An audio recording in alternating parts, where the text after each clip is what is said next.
Hello there, welcome to another edition of the Holiday and Cruise Clinic, the only programme on television that's purely dedicated to answering your holiday, cruise and travel related questions. So if you have one, a query or a dilemma about your holiday, a cruise or anything to do with travel, here's how to get in touch with us. Our website is www.holidayandcruisechannel.co.uk. Click on Clinic and send your questions to us through our page on the website. You can also email us directly to clinic@holidayandcruisechannel.co.uk and write to us by traditional methods through the post as well. Always great to hear from you. The Holiday and Cruise Channel, Cavendish House, Brighton Road, Liverpool, L22 5NG. Now, luxury cruising is something we've featured on this programme many a time, and when you imagine the 5- and 6-star luxury that you could be experiencing, it's not hard to see why it's a way of cruising that's growing in popularity all the time. Well, here to tell us more about the Silversea luxury offering is John Schofield from Silversea Cruises. John, welcome along to the Holiday and Cruise Clinic. It's always good to talk about the luxury end of the market and kind of enjoy ourselves in that 5 or 6 star, but it's becoming more approachable and many more people are taking it up these days apparently. Certainly. Thanks, Phil. Thanks for inviting me along here. Yeah, it's a real growing sector within cruise. Cruise itself is growing. It's the fastest growing sector within travel, and within cruise is the ultra luxury sector of cruise. So why is it getting more popular? I mean, I didn't think we had much money at the moment, or maybe that's not a factor. Yeah, I think it's a different style of cruise than our mainstream competitors. Big ships, thousands of people. The ultra-luxury side of things, we are small ships. We're a bit more calmer and relaxed and a bit more laid back on board. So people are looking for a change. A bit more chilled out, a bit like yourself. Exactly. So is it the kind of cruise that people will save for a long time and make it a trip of a lifetime, or once or twice a year maybe? How does it work? Do you know, there's a real mixed bag of people wanting to cruise with Silversea, Phil. There are a number of our loyal guests that sail with Silversea, take maybe 3 or 4 voyages a year with us, which is great. But you're right, it is a special occasion for some people. So a wedding anniversary or a special birthday, people will save up for a couple of years and treat themselves to a Silversea cruise. Now, what would you say is the typical kind of Silversea cruiser then, age and profile, a little bit? Our average age, we say, is between 55 and 65 years of age. It depends on the ship and where the ship is. So sometimes the age profile might be slightly higher, maybe slightly lower. I would say probably 45 plus. Any younger than 45, I think they might feel there's not enough going on the ship. It might be a bit too quiet for them. So I would say 45 upwards would be good age for us. Yeah, you've experienced some of these cruises, I hope, firsthand, working for the company. Phil, I have. What are your experiences? I've been incredibly lucky. I've been with Silversea for over 6 years now, and I've had the opportunity to sail on all our ships and experience the product. And just for professional reasons, of course, definitely. You've got to keep your hand in and see what's happening on board. Definitely, research purposes. Definitely, yes. Definitely, yeah. But it's great. Yeah, it's a great experience to go on the ships because I'm very lucky. I work for a fantastic company, and it is nice to go on and experience the product from time to time. So where can we go on a Silversea cruise then? That's one of the most asked questions we have at Silversea is, John, where do your ship sail to? And the easier answer is we literally sail the world. We have 6 ships, and they tend to follow the sun. So our main ports of call are Mediterranean, Alaska, South America. We do the Arctic, we do Antarctic, we do South America. Basically, the ships literally cruise the world at different times of the year. That's presumably based on some research or feedback from your customers that they like to go where it's warm. Exactly, yeah. Most people like to go where it's warm, but we do have ships that sail in the colder places, such as Alaska or the Arctic or the Antarctic on our expedition cruises. And you mentioned that the ships are a little bit smaller, a little bit more exclusive, are they, do you think? They are, yeah. All the Silversea ships were designed and built specifically for Silversea, and it's all about space on board the ships. So even though our ships are small and perfectly formed, I mean, we actually range from taking 300 passengers up to our largest ship takes 500 passengers. But there are other cruise ships out in the market with a similar tonnage that maybe take double the amount of people. So the actual feeling of space on board the ship is absolutely fantastic, it is. Oh, brilliant. And you are a fully inclusive product, aren't you? Yes, so we are. Pay once and then you don't have to take anything with you. Well, exactly. Is that right? right. Exactly. It's real easy. And what we ask people to do now is start doing the sums and look at the pricing and working out the costing, because at first glance, fully inclusive product might appear to be quite expensive compared to our mainstream competitors. But if you do your sums and work out exactly what's included, look down to the bottom line, the price per person per day, it works out at fantastic value for money. And what we include within our cruise fare, we include all beverages, whether that's alcoholic or non-alcoholic, complimentary champagne, which is very nice. So it's all your specialty coffees, your teas, your buns, your muffins. And one thing we also include in our cruise fare is tips or gratuities. Yeah, I mean, that's probably one of the questions I get asked the most by everybody is, what do I need to take with me in terms of tip money and what currency and how much? It's Definitely. a dilemma often. Oh, it is. And it really confuses us Brits, is the tipping system. Yeah, we're not really used to it. So the line we use at Silversea is all gratuities are included, non-expected. So yeah, all tips and gratuities are included in the cruise fare, which is really nice, and it's peace of mind, and it takes that fear element away of who do I have to pay, when do I have to pay them, how much do I have to give them. There's none of that on board Silversea. And do the cruise lengths vary then? Because obviously if you're paying fully inclusive for 2 or 3 weeks, that's quite a lot of money. You can go on shorter. Can you do a taster cruise perhaps? Do you know, that's one thing we're looking at as a company. Our minimum duration at the moment is 7 days, and a lot of people like 7 days, but one of the nice things we have at Silversea is because our ships tend to start in one place and finish in a different place, you can do the following voyage, bolt on what we call a back-to-back, and go to different places over that 14-day period. And a lot of Silversea guests like to do longer duration voyages. So we have what we call our mini grand voyages, which range from maybe 45 days up to 84 days. So an awful lot of guests like to sail the longer durations. I think if you are going to go, it's nice to go for a longer period of time. Exactly. Purely talking from personal experience here, you know, because I think to have, it's almost a tease, isn't it? If you have 2 or 3 days and you think, oh, this is quite nice. Exactly. I want to come for longer. Exactly. You're just getting into the flow and lifestyle on board, and then you've got to come off. So yeah, an awful lot of our guests like to stay for or cruise with us for longer durations. Tell us about your expedition ship, John. Yeah, we bought her probably about 4 years ago. She's the only ship that we haven't designed and built ourselves, but I say we bought about 4 years ago. She's called Silver Explorer. She's only small. She takes 130 passengers on board. She primarily sails the Arctic and the Antarctic. So when we bought her, we took her to the shipyard in Italy, converted it into, we say, the most luxurious expedition ship in the marketplace. She's all suite accommodation. She's the all-inclusive Silversea style. Every suite has a view of the ocean. It's all about getting involved, and it's getting off the ship into the inflatable Zodiac craft and going off exploring. Wow, that sounds like quite an adventure. Well, it is. It really is an adventure. And we talked before about the cruise market growing and the luxury cruise market. Expedition market is really growing because people are now looking to do something a bit different. They might have cruised to all parts of the world.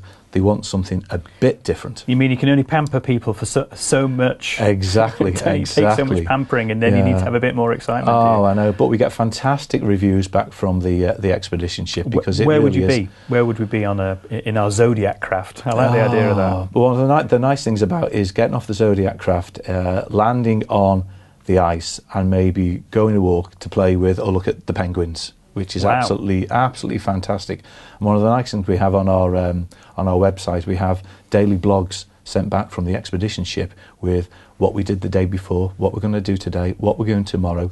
There's no entertainment on board the expedition ship. It's all our lecturers giving talks about what we're going to do, what we did yesterday, and what we're planning to do tomorrow.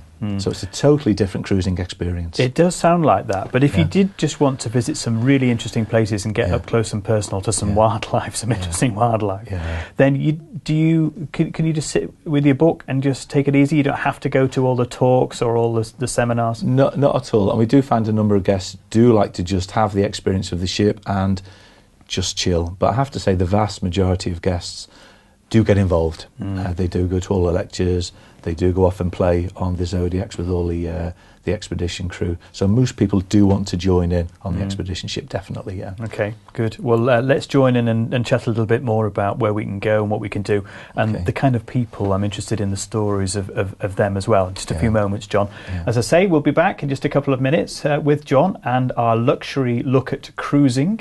But let me just remind you of our handy cruise guides. Maybe we've whetted your appetite a little at getting away and thinking of taking to the high seas, either luxury or just as a straightforward taster cruise or something just to have a nice holiday with. Well, we've got our first time guide to cruise holidays and our family guide to cruise holidays as well. There they are.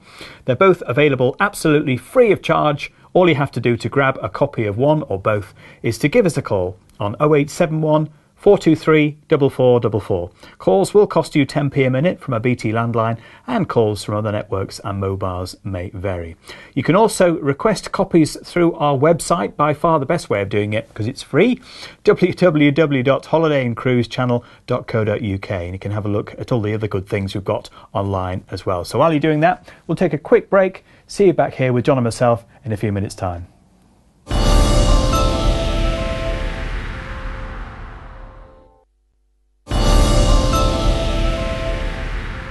Hello there, welcome back to the Holiday and Cruise Clinic. Today we're talking luxury cruising.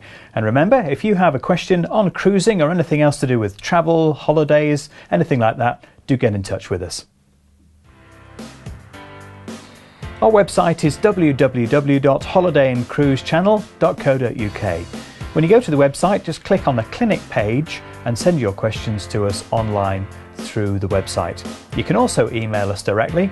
The email address is clinic@holidayandcruisechannel.co.uk, or you can write to us by post as well. Send us a postcard to the Holiday and Cruise Channel, Cavendish House, Brighton Road, Liverpool, L22 5NG. And John Schofield from Silversea Cruises is with me today. We're talking about the luxury end of cruising, 5 and 6 star. It's nice to have a little bit of luxury on the clinic programme. It's not something we do very often, and you're the man to tell us all about it. Thanks, Phil. Just describe a typical day on a Silversea cruise as to what food we can eat and whether we have to dress very smartly, do we, on this high-end cruise? Yeah, it's quite a relaxed lifestyle on board the Silversea ships, which a lot of our guests there's always something happening throughout the day, so it might be jumping on the shuttle bus from the ship into the centre of town for a look around, come back to the ship and have lunch on the ship. We'll have a game of shuffleboard, we might have a quiz in the bar, we might have one of our guest lecturers or enrichment hosts talking about their speciality subject, about where the ship is. We might have one of our guest chefs on board, our Aurelian Chateau chefs, doing a cooking demonstration, or one of our wine experts talking about the wine. So there's always something happening throughout the day, or you can just chill and relax by the pool. And we talked earlier about the actual space on board the ship. If you just want a quiet corner to read your book or a game of bridge, you can do exactly that. The actual dress code on board Silversea, everyone assumes it's going to be very formal and very stuffy, and it's not really. It's quite casual, elegant. People do tend to dress quite nice on board the ships. On an average 7-day voyage, we'll have one formal evening, which is tuxedo or dinner jacket for the gentlemen, or just a dark suit and a dark tie will be perfectly acceptable. Of course, the ladies all want to wear their nice long frock or cocktail dress. Of course. So on an average 7-day voyage, maybe just one formal night, and then maybe 3 what we call informal nights, which for the gents is jacket and a pair of trousers, and a couple of casual nights with just a shirt and a pair of slacks. So it's not incredibly formal. And I'm going to meet some interesting people if I go on one of your cruises as well, aren't I? You know, not just necessarily British people either. No, Phil, you meet some fantastic people on board the Silversea ships, and I think that's one of the great selling points that we have, and one reason why our guests keep coming back on the ship is we have a real, what we say, an international mix of clients on board. Because we have 6 offices throughout the world selling into the Silversea ships, it's a real eclectic mix of nationalities you have on board, which is great. I mean, I came off the back end of last year on one of our voyages. One of my little chores when I'm on the ship is we have a passenger booklet which says who's on and what country they're from. So I sit down with my gin and tonic and I tick off who's on and what country they're from. We had 28 different nationalities on board the ship. So it's not all British people or Americans. It's a real international mix of people, which is nice.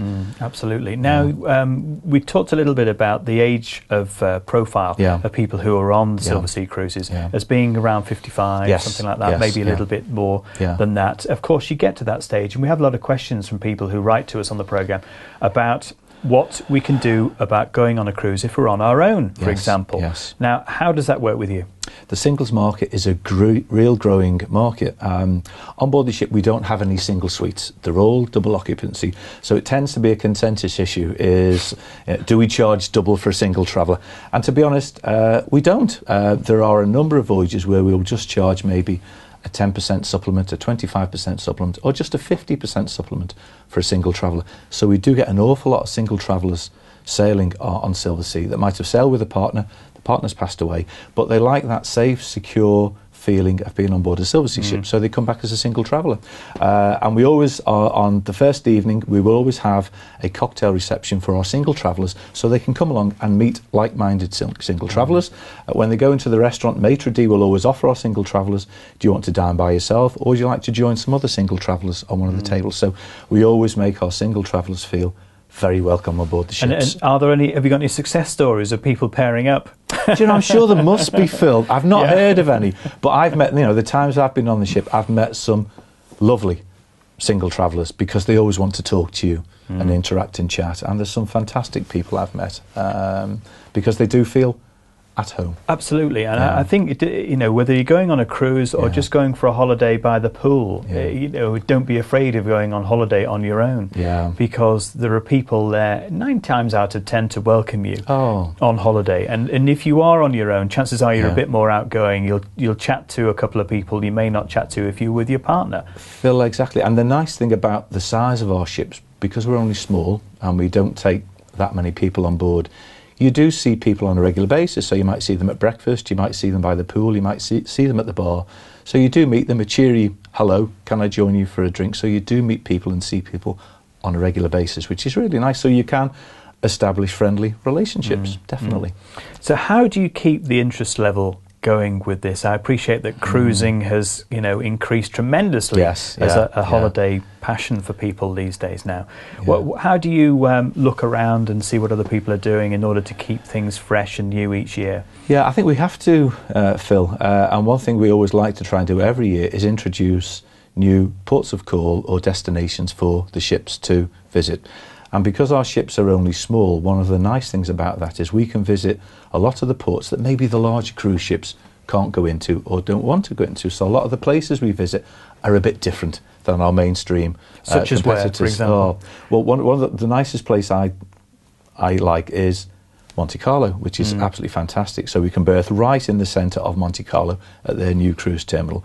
We can also, 2 of our ships of a great enough size, we can actually sail up the River Thames. We can sail under Tower Bridge.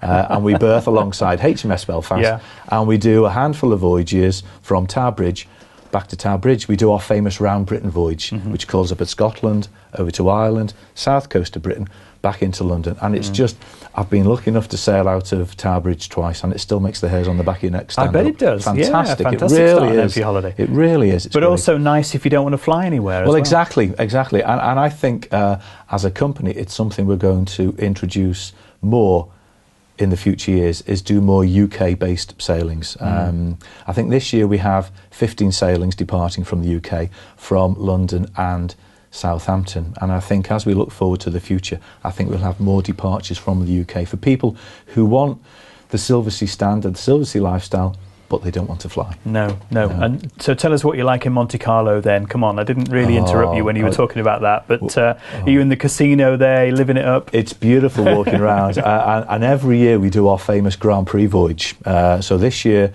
the ship sails from Barcelona to Rome, but we call into Monte Carlo over the weekend of the Monte Carlo Grand Prix. So you can actually get off the ship and watch the Monte Carlo Grand Prix. So you've got your own 6-star floating hotel anchored off Monaco, where you can retire back to after you've watched the race. So fantastic place to go is Monte Carlo. How nice. Do you find, and I get this by talking to a number of cruise operators, that people do like the same kind of, the same ship and the same people because you remember their name, you know, it's all familiar, isn't it? Do you find that too? Phil, that is so true about Silversea guests, Although we have 6 ships, a lot of our guests still like to go back to the same ship year after year because they know the crew, they know the captain, they know the maitre d', they get to know the staff on board, and they literally do feel part of the family. And a lot of our guests, I was going to say they're not surprised now that when they go back on board, the staff welcome them on board like long-lost family. They remember the names, they remember the favourite drink, so those nice things happen on board the ship. So it's not necessarily the one holiday that you would take in your life and then never again? No, not at all. I think it's something like we have a 64% repeat factor. So once we have a guest sailed on board Silversea, that's it. They'll keep coming back to us, which is great. And one of those sailors is, of course, John Schofield. Yeah, very much so. Very much so. Just to test for research purposes. Got to be done again. Brilliant. Okay, well, I hope 2012 is a good year for you. Thanks for telling us all about the luxury end of the cruising market. As I say, always nice to hear about it. And John, I appreciate you coming to talk to us today. Thank you. Thanks, Phil. It's a pleasure. Just a quick reminder about our 2 handy guides. I'm sure, John, you don't need anything to do with these, do you? But if we've whetted your appetite again to do with family cruising, or even if you just thought about a first-time cruise, these are great for all sorts of questions and answers that you may have. 0871 423 4444. Calls will cost you 10p a minute from a BT landline. Calls from other networks and mobiles, of course, though, may vary. You can also request copies through our website at www.holidayandcruisechannel.co.uk. Well, that's all we have time for on today's edition of the Holiday and Cruise Clinic. My thanks again to John Schofield from Silversea Cruises. Most of all, thanks to you for watching, and I'll see you again next time. Goodbye.